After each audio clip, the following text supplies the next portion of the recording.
Emerging Kerala എന്ന പേരിൽ സംസ്ഥാന സർക്കാർ സംഘടിപ്പിക്കുന്ന വ്യവസായ നിക്ഷേപക സംഗമത്തിന്റെ തയ്യാറെടുപ്പുകൾ ഊർജിതമായി. പരിപാടിയുടെ ലോഗോ തിരുവനന്തപുരത്ത് മുഖ്യമന്ത്രി ഉമ്മൻചാണ്ടി പ്രകാശനം ചെയ്തു.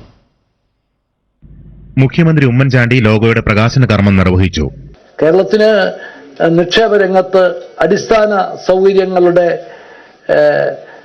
സൗകര്യങ്ങൾ ഒരുക്കുന്ന രംഗത്ത് ഒക്കെ നഷ്ടങ്ങളുടെ കഥ മാത്രമേ ഉള്ളൂ. നമുക്ക് ഇനി അത് ആവർത്തിക്കാനാവില്ല. നമുക്ക് നേടാൻ ഉള്ളത്, കിട്ടാനുള്ളത്, അനുകൂലമായ അവസരങ്ങളെ എല്ലാം പ്രയോജനപ്പെടുത്തി മുമ്പോട്ട് പോകണം. അടുത്ത വർഷം ഏപ്രിൽ 19 മുതൽ 21 വരെയാണ് എമർജിംഗ് കേരള എന്ന നിക്ഷേപക സംഗമം സംഘടിപ്പിച്ചിരിക്കുന്നത്. കൊച്ചിയിലെ ലേ മെറിഡിയൻ കൺവെൻഷൻ സെന്ററാണ് വേദി. കേരളത്തെ നിക്ഷേപ സൗഹൃദ സംസ്ഥാനമാക്കി മാറ്റുകയാണ് പ്രധാന ലക്ഷ്യം. നിക്ഷേപക സമ്മേളനത്തിൽ അവതരിപ്പിക്കുന്നതിന് 26 മേഖലകൾ നിർണയിച്ചിട്ടുണ്ട്. മന്ത്രിമാരുടെ കീഴിൽ എല്ലാ വകുപ്പുകളിലും അനുയോജ്യമായ നയങ്ങളും പദ്ധതികളും തയ്യാറാക്കും. എമർജിംഗ് കേരള 2012 ഓരോ വകുപ്പും നിക്ഷേപം ആകർഷിക്കുന്നത് ലക്ഷ്യമാക്കി ഈ പരിപാടികളും പദ്ധതികളും അവതരിപ്പിക്കും.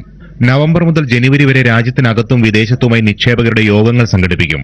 ഈ യോഗങ്ങളിൽ വിവിധ വകുപ്പുകളുടെ നയങ്ങളും പരിപാടികളും അവതരിപ്പിക്കാനും ഉദ്ദേശിക്കുന്നുണ്ട്. ജയ്ഹിന്ദ് ന്യൂസ്, തിരുവനന്തപുരം. ഗുജറാത്ത് മുഖ്യമന്ത്രി